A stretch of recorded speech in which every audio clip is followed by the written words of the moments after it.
तीसरी चीज है अप्रमादो। अप्रमादो का तात्पर्य होता है लापरवाही ना करना।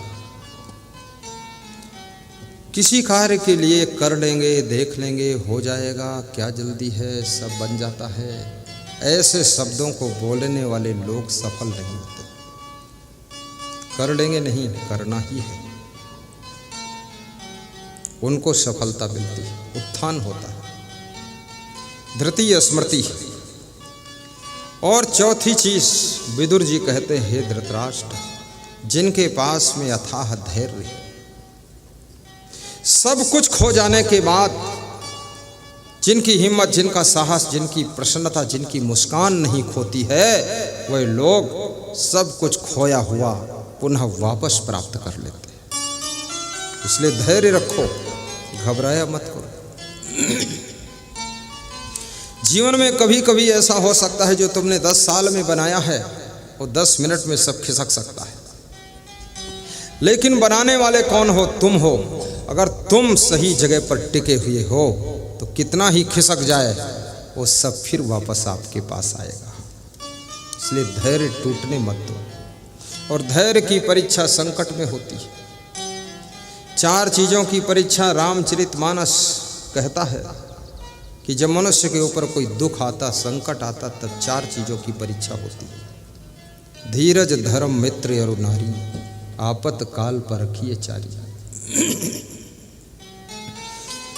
धीरज, धर्म, मित्र और नारी, आपत्ति काल पर रखिए चारी। गाइए ललिताबाई,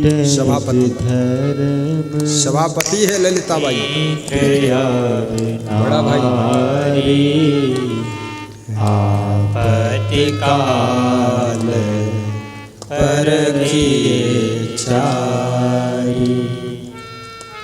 धैर्य और धर्म, मित्र और नारी, ये 4 की परीक्षा संकट की घड़ी में होती है। जिस समय तुम निर्धन हो जाओ, बीमार हो जाओ, बिजनेस भी कमजोर हो जाए,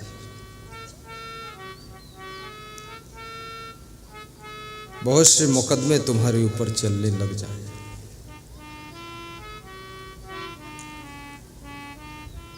पत्नी भी बीमार है,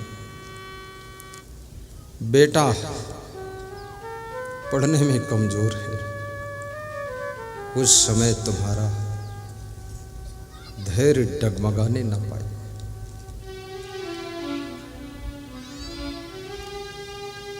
थोड़ा सा समय का इंतजार करो, स्वास्थ्य भी अच्छा हो जाएगा।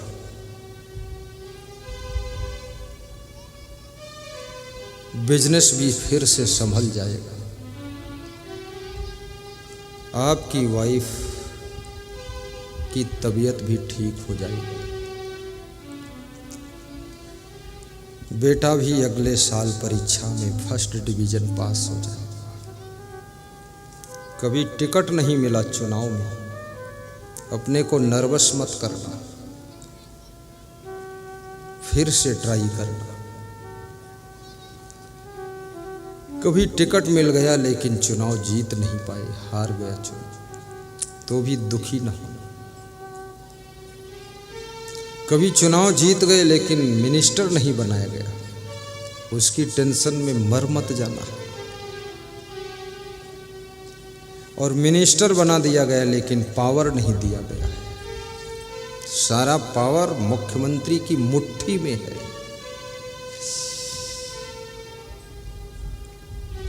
जो मुख्यमंत्री बनता है ना, उसको एक गलत फहमी हो जाती है कि हमारी पार्टी के जितने नेता है, कार्यकर्ता है, सब चोर है, बेईमान है, केवल मैं ही ठीक हूँ, सब पावर अपनी मुट्ठी में रखता है। तो जो विधायक है वो भी खाली थैला लिए घूम रहा है, इज्जत बचाता हुआ गांव-गांव में। लोग कहते हैं विधायक साहब राम राम, तो मुंह छिपाता है कि राम राम। 3 साल हो गए कोई नहीं हुआ काम, काहे का राम राम।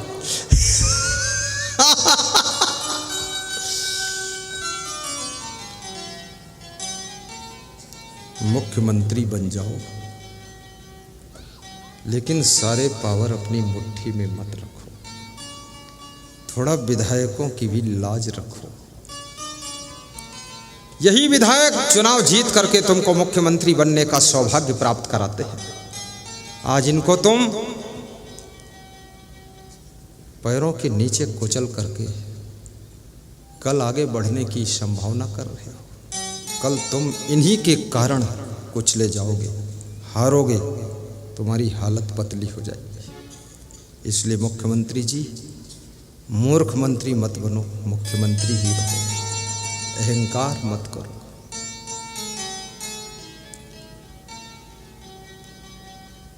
जैसे जो गुरु है, गुरु बड़ा है कि शिष्य बड़ा है, सोचो।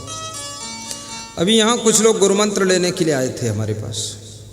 कल भी 10-12 लोगों ने लिया है, आज भी लिया है, अभी और लेंगे लोग। सबको गुरु मंत्र मिल जाएगा। यहीं व्यास गादी पर भी दे दूंगा। ज़्यादा संख्या होगी, कम संख्या होगी तो अपने निवास पर दूंगा।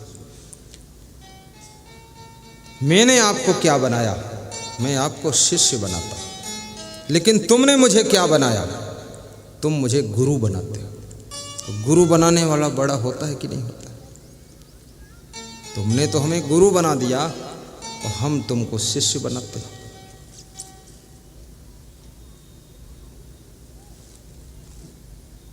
इसलिए गुरु को भी सावधान रहना चाहिए। गुरु को ये अहंकार ना आ जाए, अरे मैं तो बस।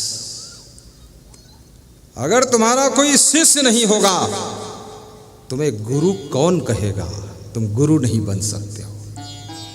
पुत्र नहीं होगा तो तुम बाप नहीं बन सकते हो, माँ नहीं बन सकते। और बहू नहीं होगी, तुम्हें सास ससुर कौन कहेगा? और वाइफ नहीं होगी तो पति देव की डिग्री कौन देगा? इसलिए जो तुमको बड़ा बनाते हैं, अगर ये तुम्हारे विधायक नहीं होंगे तो मुख्यमंत्री कौन तुमको बनाएगा? इसलिए मुख्यमंत्रियों, होश में आ जाओ। विधायकों को चिखला की तरह रौंदना बंद करो। इनको अवसर दो कुछ करने का। बहुत वादा किया है। जब चुनाव आता है ना, विधायक भी वादा करता है, सब वादा करते हैं कि ये पुलिया बनवा दूंगा, ये नाली बनवा दूंगा। और जब कोई पावर नहीं मिला तो बेचारे शर्माते घूमते रहते। थोड़ा पावर भी दो, काम करने दो इनको।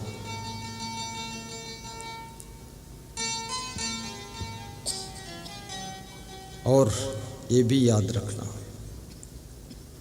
कितने बड़े अधिकारी हो जाओ, पर अपने कर्मचारी का भी ख्याल रखना। ज़्यादातर बहुत बड़ा अधिकारी जो होता ना, रिटायर होने के बाद उसके पास में कौन रहता है आपको पता है? पालतू कुत्ता रहता है और कोई नहीं रहता। और कुत्ता भी उसका मुंह देख देख कर ऊब गया है कि ये खूसट कुत्ते से ही प्रेम करते। कौन आएगा? जब पावर में थे तो इतना अहंकार से भरे थे कि रिश्तेदारों को भी पहचानना भूल गए थे, मित्रों को भी भूल गए थे।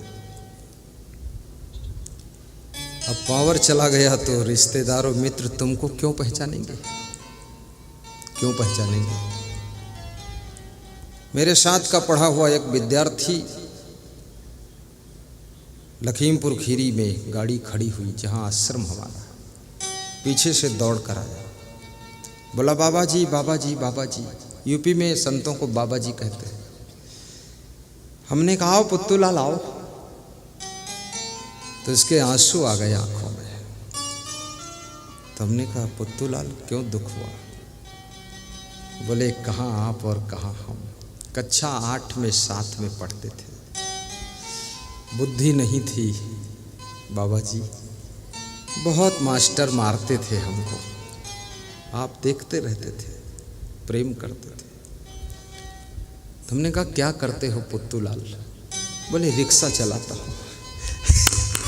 तो हमने कहा तो रोए क्यों? बोले रोए इसलिए क्योंकि 25 साल बाद तुम मिले और मेरा नाम लेकर तुमने पुकारा।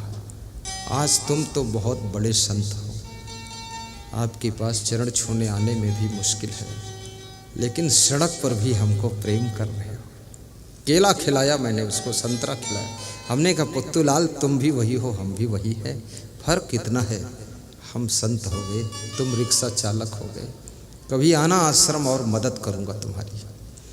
हमारे साथ के पढ़े हुए विद्यार्थी जो कमज़ोर हैं उनको भी मैं बुलाकर आश्रम में मदद कर देता हूँ, और हमको पढ़ाने वाले शिक्षक जो थोड़ा सा लगता है घर से गरीब लग रहे हैं उनको बुलाकर भी व्यवस्था बना देता हूँ, क्योंकि इस लायक हम हैं। क्या करेंगे इस आश्रम को? हमारे गुरु ने बहुत बड़ा आश्रम बना दिया। 60 से 80 एकड़ ज़मीन है। मैं 35 साल रहा हूँ वहाँ, लेकिन खेत अभी भी देखने नहीं गया और जाऊँगा भी नहीं। बस निर्देश दे देता हूँ कि इनको 2 कुंटल चावल दे देना, इनको 20 चादर दे दो, इनको 50 रजाई दे दो, ये सब बोल देता हूँ। दे दो, अभी बोलूँगा ये साधु संतों को रुपया दे दो, अभी देने वाले तैयार बांध के गठरी लाए। और याद रखना जो देता नहीं है, जो देता नहीं है उसको कभी कुछ मिलता भी नहीं है, मिलता भी नहीं।